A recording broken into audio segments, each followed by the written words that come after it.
ஹல்லேலூயா. எத்தனை பேர் உற்சாகமாக இருக்கீங்க? சத்தமாக சொல்லாமே ஹல்லேலூயா சொல்லுங்கள் எல்லாரும்.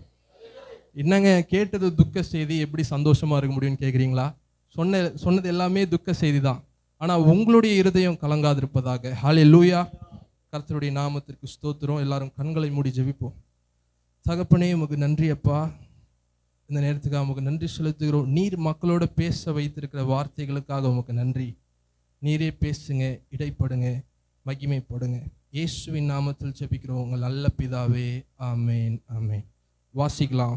யோவான் 10வது அதிகாரம் 28வது வசனத்தை வாசிக்கலாம்.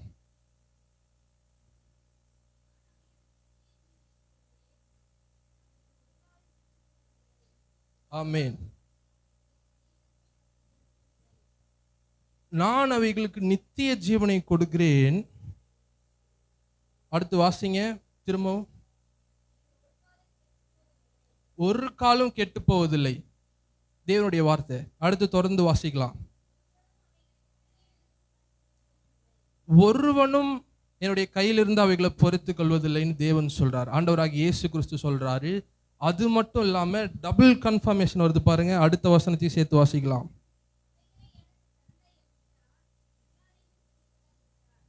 ஆமேன். அவைகளை என் பிதாவின் கையிலிருந்து பறித்து கொள்ள ஒருவனாலும் முடியாது.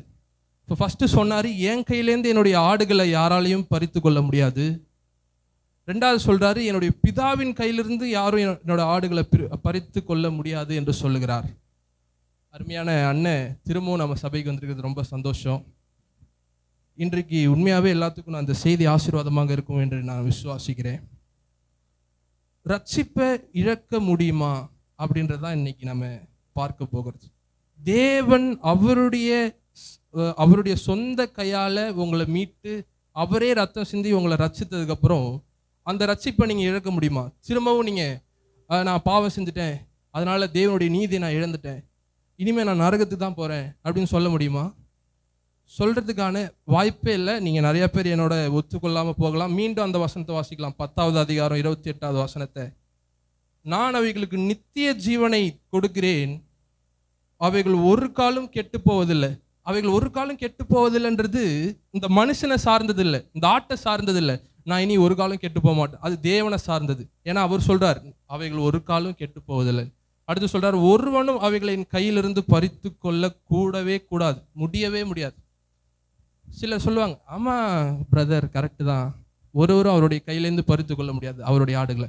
ஆனால் அந்த ஆடே நினச்சி அவர் கையிலேருந்து வெளில குதிச்சுன்னா என்ன பண்ணுவீங்க? இப்படிலாம் கேட்குறவங்க நிறைய பேர் இருக்காங்க. ஒருவேளை அந்த ஆடே தன்னுடைய சுய சித்தத்தினால தேவனுடைய கையிலேருந்து வெளியே அது முரண்டு பிடிச்சி வெளில போயிடுச்சுன்னா என்ன பண்ணுவீங்க? ரட்சிப்பை இழக்க முடியும்ல அப்படின்னு கேட்குறான். தேவன் அப்படி ஒருபோது விட மாட்டார். இது தேவனை சார்ந்தது, அவரை சார்ந்த ரட்சிப்பு. உங்களுடைய ரட்சிப்பை நீங்கள் இழக்கிற அளவுக்கு நீங்கள் பவர்ஃபுல் இல்லை, நீங்கள் ரொம்ப வல்லமையானவர்கள் இல்லை.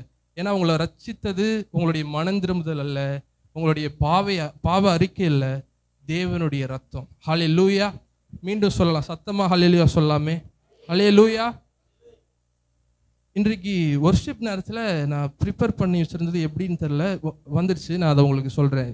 என்னாகமம் 24வது அதிகாரம் 2வது வசனத்தை நான் வாசிக்கலாம்.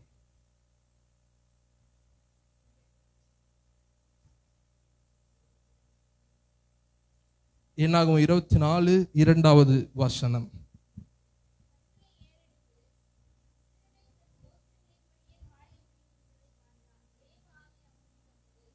ஆமேன். இங்கே என்ன சம்பவம் நடக்குதுன்னா, பிலேயாம் என்ற ஒரு தீர்க்கதரிசி அவனை சபிக்கிறதுக்காக இந்த பாலாக் என்ற ஒரு ராஜா கூட்டு போகிறான். 3 மலை உச்சிகளுக்கு கூட்டு போய் மேலேருந்து கீழே இந்த இஸ்ரேல் ஜனங்களை பார்த்து இவர்களை நீ சபிக்கணும், அதான் அவனுடைய டாஸ்க், அதான் அவனுடைய மிஷன் அப்படின்னு சொல்லிட்டு மலை உச்சிகளுக்கெல்லாம் கூப்பிட்டு போகிறான். முதல்ல ஒரு மலை உச்சியில் போய் கூப்பிட்டு போய் நிறுத்துறான் இந்த பிலேயாம் பாலாக். அங்கே தேவன் சபிக்கிறதுக்கு பதிலாக ஆசீர்வதிக்க கட்டளையிட்டார். யாரை? பிலேயாம். 2வது ஒரு மலைக்கு கொண்டு போகிறான் பாலாக் பிலேயாம். அங்கேயும் போய் இவன் சபிக்கிறதுக்காக இவனுக்கு எல்லா ஆசீர்வாதங்களையும் கொடுத்து இந்த ராஜா அனுப்புனா, அங்கேயும் போய் இஸ்ரவேலை சபிக்கிறதுக்கு பதிலாக ஆசீர்வதிச்சிட்டான். இப்போ 3வது ஒரு மலை உச்சிக்கு கொண்டு வந்து நிறுத்துறான் அந்த பாலாக் ராஜா. ரொம்ப அருமையாக இருக்கும், நல்லா கவனிங்க. 3வது ஒரு மலை உச்சிக்கு கொண்டு வந்து நிறுத்துறான் அந்த பாலாக் ராஜா. இங்கேயும் அவன் அந்த ஆளுக்கு இப்பயாவது மனசு மாறுவாரா ஆண்டவர், இந்த ஜனங்களை எப்படியாவது சபிச்சிருவாரா எனக்காக அப்படின்ற திங்கிங் பாலாக்குக்கு. ஆனால் அவர் ஒரு டைம் முடிவெடுத்துட்டா அதை மாற்றவே முடியாது. எங்கே போனாலும் உங்களை ஆசீர்வதிக்க அவர் சித்தமுள்ளவராக இருந்தால் உங்களை ஆசீர்வதிக்க தான் செய்வார். ஆமே, இதை தான் நம்ம இன்னைக்கு வொர்ஷிப்பில் கேட்டோம். அதனால 3வது இடத்துக்கு வராங்க, 3வது மலை உச்சிக்கு வராங்க. அங்கே மேலே அதுக்கு முந்தின அதிகாரத்தில் நாம் வாசிக்கிறோம், அவனை எஷிமோனுக்கு எதிராக இருக்கிற பேயோரின் கொடுமுடிக்கு அழைத்து கொண்டு போனான். இந்த லொக்கேஷன், அதாவது எஷிமோனுக்கு எதிராக இருக்கிற பேயோரின் கொடுமுடி, அந்த இடத்துக்கு தூக்கிட்டு போகிறான். யாரு? பாலாக், பீலேயாம கொண்டு போகிறான். இங்கே நின்னாவது எனக்காக நீ இந்த மக்களை சபிக்கணும், இங்கே நின்னாவது எனக்காக இந்த மக்களை நீ ஆசீர்வதிக்க கூடாது, சபிக்கணும் அப்படின்றான். நான் அந்த லொக்கேஷன் எடுத்து பார்த்தேன். பேயோரின் கொடுமுடி என்ற அந்த இடத்த எடுத்து பார்க்குறேன். அது கிழக்கில் இருக்கு. எத்தனை பேருக்கு புரியுது? அது கிழக்கு சைடில் இருக்கு அந்த மலை உச்சி. ஆனால் இந்த 2வது வசனத்தில் நம்ம வாசிச்சோம் பாருங்க, தன் கண்களை ஏறெடுத்து இஸ்ரவேல் தன் கோத்திரங்களின்படியே பாளையம் இறங்கி இருக்க பார்த்தான். யாரு? பிலேயாம் பார்த்தான். இந்த இடத்துல தேவன் வைத்திருக்கிற ரகசியத்தை நான் உங்களுக்கு சொல்றேன். இஸ்ரவேல் தன் கோத்திரங்களின்படியே பாளையம் இறங்கி இருக்கிறத மலை உச்சிலேருந்து பார்க்குறான். அந்த இடத்துல தேவன் என்ன ஸ்ட்ரக்சர் வச்சிருக்காருன்னா, நான் சொல்றேன், புரியுதான்னு கேளுங்க, இன்னொரு டைம் நான் திருப்பி சொல்றேன். சென்டர்ல ஆசரிப்பு கூடாரோ கூட லேவி கோத்திரம் முழுவதையும் சென்டர்ல வச்சிருவார். அவர் பாளையம் இருங்க சொல்லி தந்ததானே பிரமாணத்தை நான் உங்களுக்கு சொல்றேன். சென்டர்ல அவருடைய லேவி கோத்திரம், ஆசரிப்பு கூடாரம் எல்லாம் சென்டர்ல இருக்கும். இந்த சைடு ஒரு 3 கோத்திரத்தை வச்சிருவார். அதுக்கு லெஃப்ட் சைடு ஒரு 3 கோத்திரம், அதுக்கு மேல் சைடு ஒரு 3 கோத்திரம், அதுக்கு கீழ் சைடு ஒரு 3 கோத்திரம். எத்தனை பேருக்கு புரியுது? என்ன தெரியுது அதில் உங்களுக்கு? மேலேருந்து பார்த்தா என்ன தெரியுது உங்களுக்கு? சிலுவை தெரியுது. நான் தம்பி ஜாக் ஒரு நிமிஷம் வாப்பா, இன்னும் கொஞ்சம் உங்களுக்கு தெளிவாக சொல்கிறேன். வாப்பா ஸ்டேஜுக்கு வா. நல்லா 2 கைகளையும் நல்லா விரிச்சு வச்சுக்கோ. நல்லா இந்த இடத்துல பாருங்க, சென்டர்ல ஆசரிப்பு கூடாரம், அங்கதான் லேவி கோத்திரமும் மொத்தமா அந்த 3 லேவி கோத்திரமும் இருக்கிற இடம் சென்டர். இந்த லெஃப்ட் சைட்ல இன்னொரு 3 கோத்திரம், இந்த லெஃப்ட் சைட்ல இன்னொரு 3 கோத்திரம், இங்க மேல இன்னொரு 3 கோத்திரம், பெஞ்சமின், இப்ராஹிம், மனசே நம்ம மேல பார்க்குறோம். கீழே இன்னொரு 3 கோத்திரம். ஆனா இங்க நான் ஒரு ரகசியத்தை உங்களுக்கு சொல்றேன் பாருங்க. இந்த மேல இருக்கிற சைடும் 1,00,000 சில்லறை, அவ்வளவுதான்.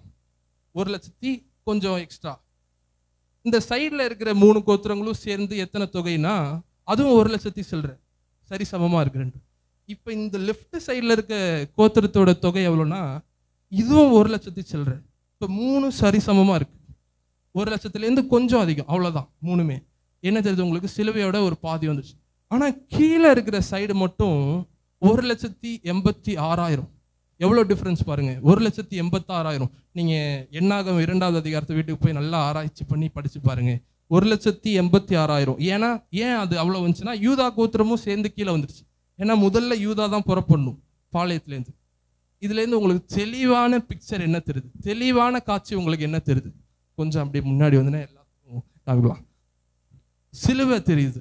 சிலுவை 3 பக்கமும் சரிசமமாக இருக்கு. கீழே மட்டும் கொஞ்சம் லென்த் எல்லாத்த விட அதிகம். இவ்வளோ தெளிவான காட்சியை தேவன் இந்த இடத்துல வச்சிருக்கிறாரு. அதை இந்த பிலேயாம் மலை உச்சிலேருந்து பார்க்குறான். தேங்க்யூப்பா. திரும்ப வாசிக்கலாம். தன் கண்களை ஏறெடுத்து இஸ்ரவேல் தன் கோத்திரங்களின்படியே பாளையம் இறங்கி இருக்கிறதை பார்த்தான். தேவாவி அவன் மேல் வந்தது. நல்லா கவனிங்க. நீங்க எப்பெல்லாம் சிலுவையை பார்க்குறீங்களோ தேவாவியானவர் உங்க மேல வருவார். ஹல்லேலூயா. மலை உச்சிலேருந்து இவனுக்கே தெரியாது இப்படி ஒரு ஏசப்பான ஒருத்தர் வரப்போறாரு, எனக்காக மறிக்க போறாரு, சிலுவன் ஒரு வரப்போகுதுன்னு இந்த பீலேயாமுக்கு சுத்தமா ஒன்றும் தெரியாது. இவனே அறக்குறையா இவன் ரசிக்கப்பட்டான்றதுக்கான ஆதாரமே பைபிள் இல்லை. சொல்லப்போனால் புதிய ஏற்பாட்டில் 3 புஸ்தகங்கள்ல இந்த பிலேயாம் வரான். 3த்துலேயும் இவனுக்கு நல்ல பேர் இல்லை, எல்லாத்துலேயும் கெட்ட பேர் தான் இந்த பிலேயாமுக்கு. இவன் பார்க்குறான் மலை உச்சிலேருந்து கீழே சிலுவையை பார்க்குறான். அதுவும் கிழக்குலேருந்து பார்த்தான். நான் சொன்னேன், ஏன்னா கிழக்கு வழியாக தான் அவங்க டிராவல் பண்ணி வரணும். அப்போ ஃபர்ஸ்ட் எதை பார்த்துருக்கான்? யூதா கோத்திரத்தை பார்த்துருக்கான். சிலுவையினுடைய ஒட்டுமொத்த சரியான காட்சியை அவன் பார்த்துருக்கான். மலை உச்சிலேருந்து இந்த புள்ளி புள்ளியா சிலுவையை பார்த்துட்டான். உடனே என்ன நடக்குது பாருங்க அந்த வசனத்தை. தேவாவி அவன் மேல் வந்தது. சிலுவையை பார்க்குற நீங்க யாரா இருக்கீங்களோ எனக்கு பிரச்சனை இல்லை, ரசிக்கப்பட்டவங்களோ ரசிக்கப்படலையோ எனக்கு பிரச்சனை இல்லை, தேவாவி உங்கள் மேல வரும். அதனால நான் இந்த பிலேயாம் எந்த விதத்திலையும் ரசிக்கப்பட்டான்னு நான் உங்களுக்கு சொல்லலை. அவனுடைய பிற்காலத்துல அவன் மோசமான காரியங்கள்லாம் பண்ணான். ஆனா பழைய ஏற்பாடு முழுவதிலையும் ஒரு தேவ மனுஷனுக்குள்ள கூட பரிசுத்த ஆவியானவர் இல்லை. மீண்டும் சொல்றேன், பழைய ஏற்பாடு மொத்தத்திலையும் ஒரு தேவ பிள்ளைக்குள்ள கூட, ஏன் தாவீதா இருக்கட்டும், யோபுவா இருக்கட்டும், ஆபிரகாமா இருக்கட்டும், மோசேவா இருக்கட்டும், அவர்களுக்குள்ள பரிசுத்தாவியானவர் இல்லை. ஏன் இல்லைன்னா அப்பப்போ வருவார். இவங்க மூலமா செய்ய வேண்டிய சில டாஸ்கை, சில காரியங்களை அவங்க மேலே இறங்கி செஞ்சுட்டு போவாரே தவிர பெர்மனண்டா யாருக்குள்ளேயும் இல்லை, யாருக்குள்ளேயும் பரிசுத்தாவியானவர் வரல. அப்பப்போ என்ன சொல்றது, தாவீது யுத்தத்துக்கு போகும்போது அப்பப்போ பரிசுத்தாவியானவர் அவர் மேலே வந்து இறங்குவார், அவனுக்கு பலம் வரும். சிம்சோனுக்கு அதே மாதிரி தான், எப்போதும் அவன் கூட பரிசுத்தாவியானவர் இல்லை, அவன் மேலே தான் இருந்தார், அவனுக்குள்ள இல்லை. ஏன்னா உள்ள அவனுடைய இருதயம் கரைப்பட்டது, மோசமான இருதயம், திருக்குள்ளதும் மகா கேடுள்ளதுமான இருதயம். ஆனா இன்னைக்கு ஏன் தெரியுமா, உங்களுக்குள்ள பரிசுத்தாவியானவர் இருக்கிறாரு, உங்களுடைய இருதயத்தை சுத்தமா அவர் மாத்தி விட்டார். ஹல்லேலூயா. நான் ஒரு காலத்துல ரொம்ப டீப்பா நம்பிட்டு இருந்தேன், ரசிக்கப்பட்டதுக்கு அப்புறமும் நமக்கு திருக்குள்ளதும் மகா கேடுள்ளதுமான இருதயம் தான் இருக்குது, அதுக்கு ஆப்போசிட்டா நம்ம வாழணும், ஏதாவது நமக்கு விருப்பம் இருந்துச்சுன்னா அதுக்கு ஆப்போசிட் தான் தேவ சித்தம் அப்படின்னு நினைச்சு வாழ்ந்துட்டேன். திரும்ப சொல்றேன், ஆண்டவருடைய சித்தம் என்னன்னு கண்டுபிடிக்கணும்னா என்னுடைய விருப்பம் என்னன்னு பார்த்தா அதுக்கு ஸ்ட்ரெயிட் ஆப்போசிட் என்னவோ அதுதான் தேவ சித்தம், நான் கண்டுபிடிச்சிட்டேன் அப்படின்னு நினைச்சிட்டு இருப்பேன். ஆனா அது இல்லை. எசேக்கியேல்ல வாக்குத்தத்தம் பண்ண தேவன் கல்லான இருதயத்தை மாற்றி இல்லை, எடுத்து போட்டு சதையான இருதயத்தை உள்ள வைப்பார். அதனாலதான் தாவீதோட பிரேயர் செமையா இருக்கு, சுத்த இருதயத்தை என்னிலே சிருஷ்டியும்ன்றார். ஏன்னா இவருக்கு நல்லா தெரியும், இவர்கிட்ட இருக்கிற இந்த இருதயம் பொல்லாப்பு நிறைந்த இருதயம், இதுல இருந்து ஒரு நன்மையும் வெளிப்படாது. அதனால இதை எடுத்து போட்டு இன்னொன்னு தான் புதுசா தேவன் வைக்கணுமே தவிர இந்த இருதயத்தை மாத்தித்தாங்க, ரிப்பேர் பண்ணித்தாங்கன்னு அவர் கேட்கல. அதனாலதான் அவங்களுடைய மாம்சத்தை அவர் ரிப்பேர் பண்ணல, சிலுவையில் அறைந்து விட்டார். ஹல்லேலூயா. எத்தனை பேருக்கு புரியுது நான் அது வரைக்கும் பேசினது? ஹல்லேலூயா. இந்த நாட்கள்ல ஏன் பரிசுத்த ஆவியானவர் தம்முடைய மக்களுக்குள்ள, இப்ப நான் பேசிட்டு இருக்கேன் எனக்குள்ள, நீங்க கேட்டுட்டு இருக்கீங்க உங்களுக்குள்ள ஏன் தேவன் இருக்கிறாருன்னா, அந்த அளவுக்கு அவருடைய ரத்தம் உங்களை தூய்மையா சுத்திகரிச்சிருச்சு. ஹல்லேலூயா. இல்லை பிரதர், எனக்கு புரியல, அப்பப்போ பயம் வருது, எனக்கு கலக்கம் வருது, அப்பப்போ பாவங்கள் என் வாழ்க்கையில் வருது, விட முடியாத பழக்கம் என் வாழ்க்கையில் இருக்குது. நான் சொல்கிறேன், ஒருவேளை பரிசுத்த ஆவியானவர் நீங்கள் செய்ய போகிற அடுத்த பாவத்தில் உங்களை விட்டு போயிடுவார்னா அவர் உள்ளே வந்ததற்கான காரணமே இல்லை, அவசியமே இல்லை. ஏன் உள்ளே வந்தார்னா, இப்போ நான் தெளிவாக ஒரு உதாரணத்தை சொல்கிறேன். இப்போ ஒரு பள்ளத்தில் ஒரு கார் மாட்டிடுச்சு, பள்ளத்துக்குள்ள ஒரு காரோட சக்கரம் மாட்டிச்சு. இப்போ அந்த நேரத்துலலாம் ஆக்சிலேட்டர் நம்ம அதிகமாக கொடுப்போமே தவிர அந்த நேரத்தில் பிரேக்கை கொடுத்து அவ்வளோதான்ப்பா நான் கிளம்புறேன்ட்டு காரை விட்டு யாரும் போக மாட்டோம். அந்த நேரத்தில் தான் ஆக்சிலேட்டர் அதிகமாக கொடுப்போம். அதே மாதிரி தான் பரிசுத்த ஆவியானவர் உங்களுக்குள்ள இருக்கிறாருன்னு தெரியறதுக்கான அத்தாட்சி என்னன்னா, அந்த பாவம் செய்கிற அந்த நேரத்தில் தான் அவங்க கூட ரொம்ப அதிகமாக இருக்கிறார். நான் சொல்றது நிறைய பேருக்கு பயமா இருக்கலாம், நான் இதை தெளிவுபடுத்த விரும்புகிறேன். பாவத்தை யாரையும் செய்ய நான் என்கரேஜ் பண்ணல, பாவத்துக்கு முழுவதும் விரோதமானவன் நான்.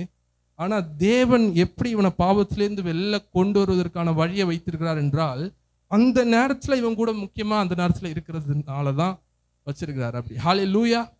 ஒருவேளை அவனை விட்டு என் மனசு நோகடிச்சிட்டப்பா நான் கிளம்புறேன் அப்படின்னு அவர் போயிருந்தாருன்னா அவருக்கு அவ்வளோதான், இந்த மனுஷனுக்கு நம்பிக்கையே இல்லை, வாழ்க்கையே இல்லை, அவ்வளோதான், முடிஞ்சது இவனோட வாழ்க்கை. அப்படி போகக்கூடாதுன்னா உங்களுடைய ஆவியில புது சிருஷ்டியாக உங்களை உருவாக்கி தேவனுடைய நீதியாக உங்களை மாற்றி கிறிஸ்து இயேசுக்குள்ள வச்சிருக்கிறார்.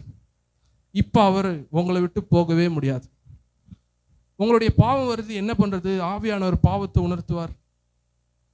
உணர்த்துவார்ல, ஆவியானவர் பாவத்தை உணர்த்துவார்ல அப்படின்னு நினைக்கிறீங்க. நான் சொல்றது உங்களுக்கு ரொம்ப அதிர்ச்சியாக இருக்க போகிறது. ஆவியானவர் எந்த இடத்துலையும் பாவத்தை உணர்த்தினதா புதிய ஏற்பாட்டில் நீங்க பார்க்க முடியாது. எடுத்துக்கொள்ளலாம், யோவான் 16வது அதிகாரம்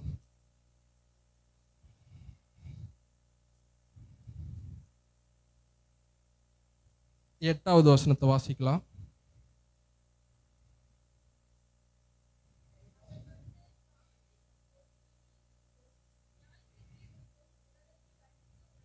ஹல்லேலூயா. அவர் வந்து பாவத்தை குறித்தும் நீதியை குறித்தும் நியாய தீர்ப்பை குறித்தும் நம்மள உலகத்தை கண்டித்து உணர்த்துவார்.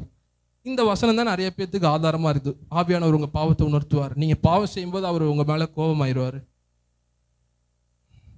இது இதுலேருந்து பிறக்கிற என்ன ரிசல்ட் பிறகுன்னா, நான் சொல்றேன், மன அழுத்தம், டிப்ரெஷன். ஆண்டவரே உனக்கு விரோதமா நீ பாவம் செய்யும்போது வந்துட்டார்னா பிசாசுக்கு முன்னாடி நீங்க எப்படி நிற்பீங்க? மீண்டும் கேட்குறேன், ஆண்டவரே பாவம் செய்யும்போது உங்களுக்கு விரோதம் ஆயிட்டாரு, கோவப்பட்டாருன்னா பிசாசு சகோதரனை குற்றப்படுத்துகிறவன் என்று வேதம் சொல்லுது. அவனுக்கு முன்னாடி நீங்க எப்படி நிற்பீங்க? இதுதான் என்னுடைய கேள்வி. ஒன்று, ஆண்டவர் உங்களுக்காக என்ன சொல்றது, நீங்க பாவம் செய்யும்போது உங்களை தூக்கி விடணும். இல்லைன்னா பிசாசு கூட சேர்ந்துட்டு நீ பாவம் செஞ்சுட்டேன்னு உங்களை கீழே தள்ளணும். 2 தான் பண்ண முடியும். ஆனா ஆண்டவர் என்ன பண்றாருன்னு அடுத்த வசனத்துல நம்ம வாசிக்கலாம். 9வது வசனம். ஆமேன். அவர்கள் எவர்கள்? இப்ப நான் உங்கள்கிட்ட பேசிட்டு இருக்கேன், இங்க உங்க கூட இருந்துட்டு நான் அவர்கள் என்னை விசுவாசியாதபடினால் பாவத்தை குறித்தும் அப்படின்னா நான் 3வது நபரை குறித்து தான் பேசிட்டு இருக்கேன். எத்தனை பேருக்கு புரியுது? அவர்கள்னு யாரும் சொல்லியிருக்காங்க? முந்தின வசனத்துல சொல்லியிருக்கிறார் உலகத்தை, அதாவது ரட்சிக்கப்படாது இருக்கிற கிறிஸ்தவங்களை.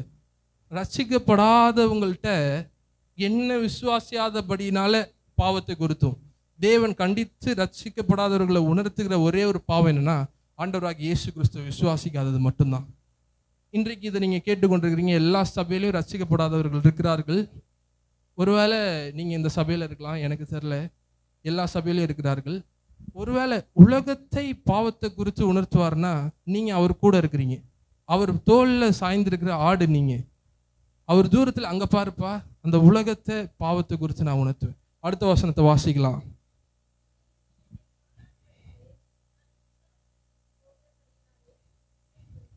இந்த வசனத்தை இன்னும் கொஞ்சம் நான் டீப்பா சொல்ல விரும்புகிறேன். நீங்கள் இனி என்னை காணாதபடிக்கு நான் என் பிதாவினிடத்தில் போகிறபடினாலே நீதியை குறித்தும். நீங்கள் இப்ப யாருக்கு மாறிடுச்சு? இப்ப அவர்கள்னு அங்க பார்த்து பேசினாரு தேவன், இப்ப நீங்கள் உங்களை பார்த்து பேசுறார். எத்தனை பேருக்கு புரியுது? ஹல்லேலூயா. எத்தனை பேர் கவனிக்கிறீங்க? முதல்ல எல்லாம் உற்சாகமா இருக்கீங்களா? எல்லாம் தூங்குற மாதிரி தெரியுது. நான் இங்க ஒரு பெரிய சத்தியத்தை உங்களுக்கு சொல்லிட்டு இருக்கிறேன். அவர்கள் என்னை விசுவாசியாதபடினாலே அப்படின்னு சொல்லும் போது தூரத்துல அவர் நம்மளை பக்கத்துல வச்சுட்டு பின்னாடி அங்க பார்த்து பேசுறாரு, தூரத்துல உலகத்தை பார்த்து. அவர்கள் என்னை விசுவாசியாதபடினாலே பாவத்தை குறித்தும். இப்ப உங்களை பார்த்து திரும்பிட்டார். நீங்கள் இனி என்னை காணாதபடிக்கு நான் என் பிதாவினிடத்திற்கு போகிறபடினாலே நீதியை குறித்தும்.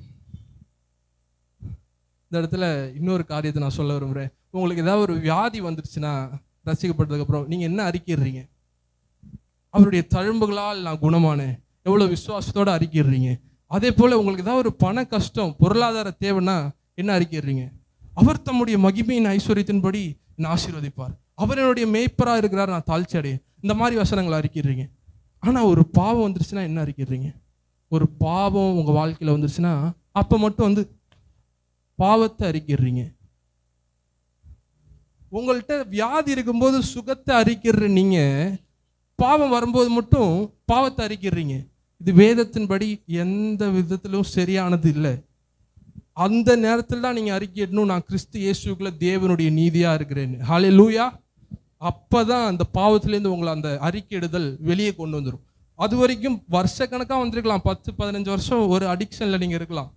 ஒரு போனோகிராஃபி அடிக்ஷன், ஒரு ட்ரக் அடிக்ஷன், இந்த மாதிரியான அடிக்ஷன்ல நீங்க இருந்திருக்கலாம். ஆனா இது அறிக்கையிட நான் அது இல்லை, நான் இது, நான் பாதி இல்லை, நான் அடிக்ஷனுக்கு உட்பட்டவன் இல்லை, நான் நீதிமான் இப்படின்ற சத்தியத்தை நீங்க அறிக்கையிட அதுலேருந்து உங்களை தூக்கிட்டு கொண்டு வந்து இங்க வச்சிரும். ஏன்னா அதுதான் சத்தியம். உங்களை அப்படிதான் மாத்தி வச்சிருக்கிறார் நீதிமான. ஹல்லேலூயா. கிறிஸ்து இயேசுக்குள்ள தேவனுடைய நீதியா நீங்க இருக்கிறீங்க. ஹல்லேலூயா. மீண்டும் சொல்லலாம், எல்லாம் சேர்ந்து சொல்லுங்க. கிறிஸ்து இயேசுக்குள்ள தேவனுடைய நீதியா இருக்கிறேன். இது என்னுடைய செயல்னால ஆனதில்லை, இது தேவன் சிலுவையில செஞ்சு முடிச்ச செயல். ஹல்லேலூயா. அவர் என்னை நீதியா மாத்திட்டாரு. என்னுடைய நிகழ்கால, கடந்த கால, எதிர்கால பாவங்கள் மொத்தத்தையும், அந்த பாவங்களுடைய குற்றங்கள் மொத்தத்தையும். குற்றத்துக்கும் பாவத்துக்கும் என்ன வித்தியாசம்னா, பாவம் உங்களுக்கு எதிரி இல்லை, பாவத்துக்கு பின்னாடி வரும் பாருங்க ஒரு குற்ற உணர்வு. என்னடா இப்படி செஞ்சுட்டேனே, நான் இப்படி செய்வேன், நான் என் கனவுல கூட நினைச்சு பார்த்ததில்லை, இப்படி செஞ்சேன். அந்த குற்ற உணர்வு தான் உங்களுக்கு மிகப்பெரிய எதிரி. அந்த குற்ற உணர்வையும் சேர்த்து அவர் சிலுவையில் சுமந்து தீர்த்துட்டார். இதை நம்ம லேவியராகமத்துல பார்க்கிறோம். அது ஒரு தனி செய்தியா எடுக்க வேண்டியது, அதுக்குள்ள நம்ம போக வேண்டாம். இப்படி ஒரு பாக்கியத்தை உங்களுக்கும் எனக்கும் தந்திருக்கிறாரு. அவர் பாவத்தை சுமந்து தீர்த்தது மட்டும் இல்லாம பாவம் செய்யற விருப்பம் இருக்கிற அந்த மாம்சத்தையும் சிலுவையில சுமந்து தீர்த்து முடிச்சிட்டார். ஹல்லேலூயா. இப்ப நம்ம திரும்பவும் டாபிக் வரலாம். ரட்சிப்பை நம்மால இழக்க முடியுமா? இதுக்கு மக்கள் அநேகர் திரும்ப திரும்ப சொல்ற விஷயத்தை நான் உங்களுக்கு சொல்றேன். யூதாஸ் பாருங்க, ஆண்டவராக இயேசு கூடவே இருந்தார் எப்போதும். அவரே ரட்சிக்கப்படல, நாம யாருங்க? ஏசப்பா கூட இருந்தார். யூதாஸ் அற்புதம் செஞ்சார். எத்தனை பேருக்கு தெரியும் யூதாஸ் அற்புதம் செஞ்சார்? ஆண்டவர் அதிகாரத்தை கொடுத்து அற்புதத்தையும் செய்ய வச்சார். ஆனா அது பரிசுத்த ஆவியானவர் இவன் மேல, இவனுக்குள்ள இல்லை. ஆனாலும் யூதாஸ், நான் நல்லா தெளிவா சொல்றேன், இதை உங்க மனசுல ஆழமா பதிய வச்சுக்கோங்க. யூதாஸ் வாழ்ந்த நாட்கள்ல ரட்சிப்பு வெளிப்படலை. யூதாஸ் செத்து கொஞ்ச நேரம் கழிச்சுதான் சிலுவையில வெளிப்படுது. ஹல்லேலூயா. அப்பதான் ரட்சிப்புன்னு ஒன்னே வந்தது. அப்பதான் சீஷர்களே எல்லாரும் ரட்சிக்கப்படுறாங்க. ஹல்லேலூயா. அப்போ ஒரு மனுஷனும் ரட்சிக்கப்படல. பேதுருக்கும் யூதாஸுக்கும் என்ன வித்தியாசம்னா, இந்த யூதாஸ் கொஞ்ச நேரம் வெயிட் பண்ணியிருந்தா இவன் தொங்குற இடத்துல அவர் தொங்கியிருப்பார். இவன் பாவத்தை சுமந்து, அவனுக்கு சுயநீதி அந்த அளவுக்கு முக்கியம், கௌரவம். அவரையே காட்டி கொடுத்துட்டு நான் வாழ்ந்து என்னன்னு சொல்லிட்டு செத்துட்டான், ரட்சிக்கப்படல. ஆனா பேதுரு அவனை விட பெரிய தப்பு செஞ்சிருந்தாலும் அவர் தான் உலகத்தின் பாவத்தை சுமந்து தீர்க்கிற தேவ ஆட்டுக்குட்டியாமே, வெயிட் பண்ணி தான் பார்க்கலாம் அப்படின்னாரு. வெயிட் பண்ணி பார்த்தா அடுத்து இந்த தேவன் வந்து அவன்கிட்ட, நீ அன்னைக்கு அப்படி சொன்னேடா, போய் இந்த மறுதளிச்சியாடான்னு கேட்ட மாதிரி ஒரு இடத்துலையும் பைபிள் இல்லை. அவனுடைய பாவத்தை ஒரு துளி கூட உணர்த்தல. எத்தனை பெரிய தேவன் பாருங்க. பழைய ஏற்பாட்டில் பாவத்தை உணர்த்துவார் பரிசுத்த ஆவியானவர். பாவம் செய்யும் போதெல்லாம் தீர்க்கதரிசி மூலமா வந்து உணர்த்துவார். புதிய ஏற்பாட்டில் எந்த மனுஷனையும் அப்படி உணர்த்துவார். இன்னொரு உதாரணம் என்ன யூஸ் பண்றாங்கன்னா, அனனியா சப்பிரால் சபையிலே செத்தாங்க. அதுக்கு என்ன பண்ணுவீங்க? அனனியா சப்பிரால்றவங்க சபையில செத்துட்டாங்க. அதுவும் ஒரு சின்ன பொய்யை சொன்னதுனால செத்துட்டாங்களே. அவங்க ரட்சிக்கப்பட்டவங்களா இல்லையா? ரட்சிக்கப்பட்டதுக்கு அப்புறம் தானே செத்துட்டாங்க. ரட்சிப்பு போச்சே. நான் உங்களுக்காக நிரூபிக்க முடியும், அனனியா சப்பிரால் ரட்சிக்கப்படவில்லை. தம்முடைய தேவ ஜனத்துக்கு முன்பாக, அதாவது தன்னுடைய மந்தையில ஒரு ஓநாயை பார்த்துட்டு தேவனால் சும்மா இருக்க முடியாது. அது எவ்வளோ சின்ன பொய்யா இருக்கலாம். சபைக்குள்ள ஒருத்தன் வந்து தேவ மனுஷனுக்கு விரோதமா, தேவ பிள்ளைக்கு விரோதமா ஒரு வஞ்சகத்தோட, ஒரு வஞ்சக நோக்கத்தோட வந்தானா தேவன் என்ன செய்வார்னு காமிக்கிறதுக்கான ஒரு சின்ன உதாரணம் தான் அனனியா சப்பிரால். எடுத்துக்கொள்ளலாமா? அனனியா சப்பிரால் இருக்கிற சம்பவத்தை அப்போஸ்தலர் 5வது அதிகாரம்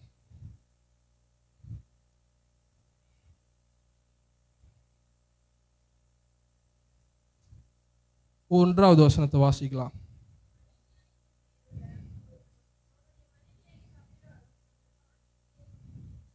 காணியாச்சே விட்டார்கள்.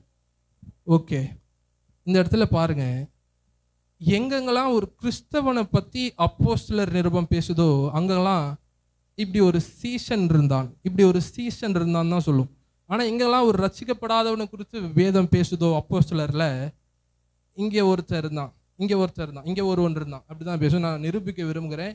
நான் எல்லா வசனத்துக்கும் போகிறதுக்கு எனக்கு டைம் இல்லாதனால உங்கள் மைண்ட்லேயே நீங்கள் நோட் பண்ணி வச்சுக்கோங்க. நோட் புக் இருந்தால் நீங்கள் டக்குன்னு நோட் பண்ணி வச்சுக்கலாம். 9வது அதிகாரத்தில் யோப்பா பட்டணத்தில் தபித்தா என்ற ஒரு சீசி இருந்தாள். ரட்சிக்கப்பட்டவங்களை சொல்லும்போது சீசி, சீசன். அடுத்து தீமோத்தி என்னப்பட்ட ஒரு சீசன் இருந்தான். 9:36 நோட் பண்ணி வச்சுக்கோங்க, 10லையும் வாசிக்கலாம். அனனியா என்ற ஒரு சீசன் இருந்தான். யாரு? சவுலுடைய கண்களை திறக்கிறதுக்காக ஆண்டவர் அனுப்பின ஒரு ஆள். இந்த அனனியா இல்லை, அது வேற. தீமோத்தி என்று சொல்லப்படுகிற ஒரு சீசன் இருந்தான். இப்படி ரசிக்கப்பட்டவங்கலாம் எங்கெங்கெல்லாம் அப்போஸ்தலர் நிருபம் குறிப்பிடுதோ அங்கெல்லாம் இவன் ஒருத்தர் இருந்தான், அவன் ஒருத்தர் இருந்தான்னு சொல்லாது. சீசன் இருந்தான், சீசி இருந்தான்னு சொல்லும். ஆனால் ரசிக்கப்படாதவங்களை குறித்து எங்கெல்லாம் அப்போஸ்தலர் நிருபம் சொல்லுதோ அங்கெல்லாம் இப்படி ஒருவன் இருந்தான், இப்படி ஒருவன் இருந்தான். அதுக்கு சில உதாரணங்கள் நான் சொல்றேன். சீமோன் என்ற ஒருவன் இருந்தான். யாரு? மாயவித்தைக்காரன். இன்னொருத்தன் சிசரியால கொர்நேலியு என்ற ஒருவன் இருந்தான். எப்ப அவன் ரட்சிக்கப்படுறதுக்கு முன்னாடி அவனை குறித்து சொல்லப்பட்டிருக்குது. கொர்நேலியு என்ற ஒருவன் இருந்தான். ஒரு சீசன் இல்லை, அவன் அதுக்கப்புறம் தான் சீசனா மாறினான். அதுக்கப்புறம் தான் பேதுரு போறாரு அவன் இடத்துக்கு. அப்புறம் இன்னொரு மனுஷன் வேலை இல்லாம இருந்தான். இந்த ஒரு மனுஷன் அலங்கார வாசல்ல உட்காந்துருந்தான். இந்த மாதிரி ஒரு மனுஷன் அப்படிதான் குறிப்பிடுமே தவிர ரட்சிக்கப்படாதவங்கள, ரட்சிக்கப்பட்டவங்களை மட்டும்தான் சீசன், சீசின்னு குறிப்பிடும். இது மூலமா நமக்கு தெளிவா தெரியுது, அனனியா என்னும் பேருள்ள ஒருவன் ரட்சிக்கப்படல. அனனியா சப்பிரால் ரட்சிக்கப்படவே இல்லை. ஒரு காணியாட்சியை விற்கிறாங்க. அதுல கிரயத்துல தன் மனைவி அறிய இவன் ஒரு பங்கை எடுத்து வஞ்சனையா வச்சுட்டான். நான் ஃபுல் கிரையெல்லாம் அவனுக்கு செலுத்த தேவையில்ல, நான் ஏதோ இந்த ஆட்டுக்கூட்டத்துல நானும் ஒரு பங்கா இருந்தா எனக்கும் ஏதாவது எனக்கு கிருபையில ஒரு பங்கு கிடைக்கும், அவருடைய ஆசீர்வாதத்துல எனக்கு ஒரு பங்கு கிடைக்குமேன்னு சொல்லிட்டு சபைக்குள்ள இருக்கிற சிலரை குறிக்கிறதான 2 பேர் இவங்க தான், அனனியா சப்பிரால். அப்படி இருக்கிறாங்க. ஆசீர்வாதத்தில் நமக்கு ஏதாவது ஒரு பங்கு கிடைக்கும், நல்லா ஆசீர்வதிக்கப்படுறாங்கன்னு சொல்லிட்டு நம்மளும் இவங்கள மாதிரியே விற்கணும், அதனால் விற்றுருவோம். விற்றுட்டு அதில் பிரதானமான ஒரு பகுதியை நம்ம அக்கௌண்ட்டில் போட்டு வச்சுப்போம், நம்ம பேங்க் அக்கௌண்ட்டில் போட்டு வச்சுப்போம். எவ்வளோ பெரிய ஒரு தந்திரமான செயல் பாருங்க. அடுத்து என்ன நடக்குது நமக்கே தெரியும். வாலிபர் கொண்டு வந்து அந்த 2 பணத்தையும் எடுத்துகிட்டு போகிறாங்க. எவ்வளோ ஆச்சரியமான விஷயம் பாருங்க. அதனால எல்லா சபைக்குள்ளேயும் ரட்சிக்கப்படாதவங்க இருக்கிறாங்க. ரட்சிப்பை இழக்க முடியாதுன்னு சொல்றீங்களே, இத்தனை வருஷமா எங்க கூட வந்தாங்களே ஒருத்தங்க, இத்தனை வருஷமா எங்க சபையில வந்தாங்க, இப்போ திடீர்னு போயிட்டாங்க, அதுக்கு என்ன சொல்லுவீங்க? பின்மாறி போயிட்டாங்க, என்ன சொல்லுவீங்க? அதுக்கு நான் ஒரு வசனத்தை வச்சிருக்கேன். அதுக்கு முன்னாடி நான் அதை சொல்றேன். ஒருவேளை இந்த சபையில ரட்சிக்கப்படாதவங்க நீங்க இதை கேட்டுக்கொண்டு இருந்தீங்கன்னா, ஒருவேளை தேவனுடைய பிள்ளைகள் யாரையாவது இங்க வஞ்சிக்கணுன்ற நோக்கத்துல நீங்க இங்கே யாராவது இருந்தீங்கன்னா, தேவன் செய்வது என்னன்னா ரொம்ப ஆக்ரோஷமா இருக்கும். ஏன்னு தெரியல, தேவன் கிறிஸ்தவங்கள்ட்ட பார்க்குற அந்த பார்வையை பிரசாதிகள்கிட்ட அவர் பார்க்கல. ஒருத்தனை சொல்றாரு பவுல், அவனுக்கு பிசாசுக்கிட்ட அவனை ஒப்பு கொடுங்க அப்படின்றார். யாரை? ரட்சிக்கப்படாதவன். அவன் ரட்சிக்கப்படாதவன் என்று நான் எப்படி சொல்றேன்னா, 1 கொரிந்தியர் 5வது அதிகாரத்தில் நாம் வாசிக்கிறோம், அவனுடைய மாம்ச அழிவுக்காக, அவனுடைய ஆவி உயிர்ப்பிக்கப்படுவதற்காக அவனை பிசாசுக்கு ஒப்பு கொடுங்கள். அப்படின்னா என்ன அர்த்தம்? இவனுடைய மாம்சம் அழியல, அவனோட ஆவி உயிர்ப்பிக்கப்படலை. உங்களும் என்னை மாதிரி அந்த ரட்சிக்கப்படாதவனை பிசாசனிடத்துல ஒப்பு கொடுங்கள்னு பவுல் சொல்றார். மாம்சம் அழிவுக்காக. உங்களுக்கும் எனக்கும் மாம்சம் சிலுவையில் இருக்கு, இங்கே இல்லை. நம்ம எக்ஸ்பீரியன்ஸில் அதை உணர்ந்தாலும் மீண்டும் நான் முன்னாடி சொன்னதே சொல்கிறேன். இப்போ போட்டில் நான் போயிட்டு இருக்கேன், நல்லா ஆடுது, தரை இறக்கிட்டாங்க, இன்னும் எனக்கு தலை சுற்றுது, போட்டில் இருக்க மாதிரியே இருக்கு. இருந்தாலும் நான் போட்டில் இல்லை, வெளியே இருக்கேன். அந்த எக்ஸ்பீரியன்ஸில் கொஞ்சம் அப்படியே தலை சுற்றுற மாதிரி இருந்தால் அந்த எக்ஸ்பீரியன்ஸ் மட்டும்தான் உங்களுக்கும் எனக்கும் இருக்கே தவிர நம்ம கடல்ல இல்லை. அதாவது நம்ம மாம்சம் நம்மள்ட்ட இல்லை, சிலுவையில் செத்துருச்சு. ஹல்லேலூயா! எத்தனை பேர் சந்தோஷமா இருக்கீங்க? ஹல்லேலூயா! ஆனால் இவனை குறித்து பவுல் சொல்லும்போது, இவன் மாம்ச அழிவுக்காக இவனை பிசாசின் இடத்துல ஒப்பு கொடுங்கன்றார். அப்போனா இவனுடைய மாம்சம் இன்னும் அழியலை, பிசாசின் இடத்துல ஒப்பு கொடுத்துட்டு அவன் புடைக்கிற அளவுக்கு புடைச்சிட்டு கடைசியில் வரும்போது எப்படியாவது ரசிக்கப்படுறதுக்கு ஒரு வாய்ப்பு இருக்குப்பா அப்படின்றார் பவுல். 1 கொரிந்தியர் 5வது அதிகாரத்தில் ஆவி அவனுக்கு உயிர்ப்பிக்கவே படலை. நீங்கள் நான் முன்னாடி ரசிக்கப்படுறதுக்கு முன்னாடி நம்முடைய ஆவி செத்து இருந்தது, ரசிக்கப்படும் போது நம்முடைய ஆவியை உயிர்ப்பித்து விட்டார். அவனுக்கு அது இன்னும் நடக்கலை. இந்த மாதிரி சில உதாரணங்களை கொண்டு சில பாஸ்டர்ஸாக கூட இருக்கலாம், உங்களை பயமுறுத்துறதுக்கு போதுமான உதாரணங்கள் இதெல்லாம். உங்களுடைய ரட்சிப்பை நீங்கள் இழக்க முடியும் அப்படின்னு சொல்கிறதுக்கு. ஒருவேளை இங்கே நீங்கள் இருக்கலாம், இல்லைங்க நான் பாஸ்டர் கூப்பிட்டு வந்தேன், பாஸ்டர் கூப்பிட்டாங்க அதனால் வந்தேன், நான் ரசிக்கப்பட்டனா இல்லையா அதெல்லாம் எனக்கு தேவையில்லை, நான் ஆண்டவராகி இயேசு கிறிஸ்துவை இவங்கெல்லாம் பார்க்குறாங்க, நான் மனுஷங்க கூட மனுஷங்களா, நானும் ஒன்றா இருந்துட்டு இவங்க கூட போகலாமே அப்படின்னு வந்தேன். இந்த பொண்ணு ஒன்று பார்த்தேன் சர்ச்சில், ரொம்ப அழகாக இருக்குது, அது திரும்பவும் பார்க்கணுன்னு அடுத்த வாரம் நான் சபைக்கு வந்தேன். இந்த மாதிரிலாம் ரொம்ப ஃப்ளஷ்லியாக மாம்சத்துக்கு எதுவாக தேவ பிள்ளைகளை வஞ்சிப்பதற்காக வருவங்களுக்கு ஒரு ஆக்கினை தீர்ப்பு அனனியா சப்பிரால் சம்பவத்தில் நாம் பார்க்கிறோம். எவ்வளோ கொடுமையாக இருக்கும். இல்லைங்க பாஸ்டர் தான் கூப்பிட்டாரு, உண்மைதான் பாஸ்டர் தான் கூப்பிட்டாரு. அந்த மனைவிக்கு அந்த அம்மாவுக்கு கல்யாணம் ஆயிடுச்சு எனக்கு தெரியும், இருந்தாலும் அந்த அம்மா என்கிட்ட இவ்வளோ நேரம் பேசுகிறாங்க, ஏன் பேசக்கூடாது? இன்னும் கொஞ்சம் எக்ஸ்ட்ரா நான் வாட்ஸ்அப்பில் சேட் பண்ணுவேன். ரசிக்கப்படாதவங்களுக்கு சொல்கிறேன். அதே போல் அது பாஸ்டருங்க, அவர் என்கிட்ட பேசுகிறாரு, நான் ரிப்ளை பண்ணுறதுல என்னங்க இருக்குது? அவர் ரொம்ப நேரம் பேசுகிறாரு, நான் ரொம்ப நேரம் பேசுறதுல என்னங்க இருக்குது? நான் சொல்கிறேன், தேவ பிள்ளைகளை வஞ்சிக்க வந்த யாராக இருந்தாலும் சரி, அவங்கள தேவன் சும்மா விட மாட்டார். இப்படிப்பட்ட எல்லாவற்றையும் குறித்து அவர் கணக்கு தீர்ப்பார்.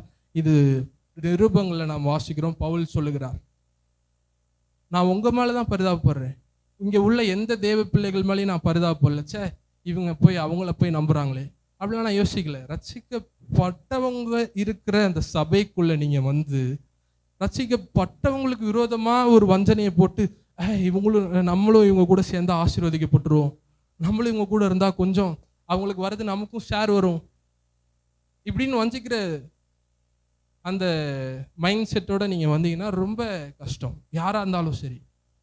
அப்படிப்பட்டவங்களுக்கு தான் நான் பேசுகிறேன். என்ன பிரதர் நீங்கள் கிருபன்வீங்க, ஆண்டவர் சிலுவையில் எல்லா பாவத்தையும் சுமந்து தீர்த்துட்டாருன்னுவீங்க, என்ன இவ்வளோ ஹார்டாக பேசுகிறீங்க? நோ நோ நோ, மாம்சத்தின் மேலே ஒரு நம்பிக்கையும் நம்ம மேலே இருக்கவே கூடாது. கிருபை என்ன பண்ணணும்னு வேதம் தெளிவாக சொல்லுது. ஒருவன் நியாயப்பிரமாணத்துக்கு கீழ்ப்பட்டிராமல் கிருபைக்கு கீழ்ப்பட்டிருந்தால் பாவம் அவனை மேற்கொள்ள மாட்டாது. ஒருவேளை பாவம் ரொம்ப உங்கள் வாழ்க்கையில் வருது பெருகுது அப்படின்னா நீங்கள் நியாயப்பிரமாணத்துக்கு கீழே இருக்கீங்க. இதை தவிர வேதம் ஒன்றுமே சொல்ல. கிருபைக்கு கீழ்ப்பட்டிருந்தால் பாவம் உங்களை மேற்கொள்ள மாட்டாது. எப்படி நான் தண்ணிக்குள்ளே இருந்தும் என்னால் நனையாமல் இருக்க முடியாதோ, அதே போல் நான் கிருபைக்குள்ளே இருந்தும் என்னால் பரிசுத்தமாக வாழாமல் இருக்க முடியாது. ஹல்லேலூயா. ஆனால் என்னுடைய ஃபோக்கஸ் நீங்கள் பரிசுத்தமாக வாழணும், பாவம் செய்யாமல் வாழணுன்றது என்னுடைய ஃபோக்கஸ் இல்லை, என்னுடைய நோக்கம் இல்லை. ஆனால் நீங்கள் யாருன்றது உங்களுக்கு தெரிஞ்சால், நீங்கள் கிறிஸ்து இயேசுக்குள்ள தேவனுடைய நீதின்னு தெரிஞ்சால், உங்களை அறியாமே நீங்கள் ஆக்சிடெண்ட்டாக பரிசுத்தமாக வாழ்வீங்க. அதுதான் நீங்கள் எப்படி ஒரு தாய்க்கு இதுதாம்மா அவனோட குழந்தை, இதை நீ நேசிக்கணும் அப்படின்னு ஒருத்தவங்க சொல்லித்தர தேவையில்லையோ, அந்த தாயை நேசிச்சிருவாங்க. ஏன்னா அவங்க தாய், அந்த குழந்தைய பெத்த தாய். இது என்னோட குழந்தை அப்படின்ற நேசம் யாரும் சொல்லி வர தேவையில்லை. அதுதான் இயற்கை. அந்த இயற்கை தான் உங்களுக்கும் எனக்கும். இப்போ தேவன் புது சிருஷ்டியாக மாற்றி அப்படி வச்சிருக்காரு நம்மளை. நம்ம யாருன்றது தெரியாதனால தான் நம்ம இன்னும் பாவத்தில் இன்னும் நிறைய பாவங்கள் நம்ம வாழ்க்கையில் வருதே தவிர, நம்ம யாருன்ற சத்தியம் நமக்கு தெரிஞ்சிச்சுன்னா, நான் சொல்கிறேன், உங்களுடைய இயற்கை என்னவோ அதுதான் வெளிப்படும். ஹல்லேலூயா.